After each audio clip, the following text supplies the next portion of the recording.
বান্দরবানের রুমা উপজেলায় সশস্ত্র গোষ্ঠী কুকিচিন ন্যাশনাল ফ্রন্টের প্রশিক্ষণ ঘাঁটিতে অভিযান চালিয়েছে বাংলাদেশ সেনাবাহিনী। অভিযানে কেউ আটক না হলে অস্ত্রসহ বিভিন্ন সরঞ্জামাদি উদ্ধার করা হয়েছে এবং ঘাঁটিটি সেনা দখলে রয়েছে। এ তথ্য বুধবার জানানো হয়েছে আন্তঃবাহিনী জনসংযোগ পরিদপ্তর আইএসপিআর এর বার্তায়। এর আগে 25শে জুলাই থেকে 26শে আগস্ট পর্যন্ত এক মাসব্যাপী রুমা উপজেলার দুর্গম রেতলাং এলাকায় বিশেষ সামরিক অভিযান পরিচালনা করা হয়।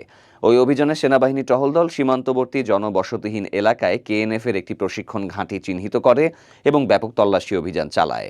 অভিযানকালে কাঠের রাইফেল, স্নাইপার অস্ত্রের সিলিং, মিলিটারি বেল্ট, কার্তুজ বেল্ট, পোচ, ইউনিফর্ম, বুট, কম্বল, ওয়াকিটকি চার্জার, সোলার প্যানেল, রসদ এবং অন্যান্য সরঞ্জামাদি উদ্ধার করা হয়। এছাড়াও সশস্ত্র সংগঠনের প্রশিক্ষণ মাঠ, ফায়ারিং রেঞ্জ, পরীক্ষা এবং বিভিন্ন কৌশলগত স্থাপনাও সেনাবাহিনী দখলে নেয়। আইএসপিআর জানায়, পার্বত্য চট্টগ্রামের সকল জাতিগোষ্ঠীর জানমালের নিরাপত্তা রক্ষায় বাংলাদেশ সেনাবাহিনী প্রতিশ্রুতিবদ্ধ এবং ভবিষ্যতেও সশস্ত্র দলগুলোর বিরুদ্ধে কঠোর সামরিক অভিযান অব্যাহত থাকবে। উল্লেখ্য, 2022 সালে রুমায় কেএনএফ এর অস্তিত্ব প্রথম প্রকাশ্যে আসে। বম, পাংখোয়া, লুসাই, খিয়াং, খুমি ও ম্রো জনগোষ্ঠী নিয়ে গঠিত এই সংগঠনটির মধ্যে মূলত বম জনগোষ্ঠীর সদস্যরা রয়েছে।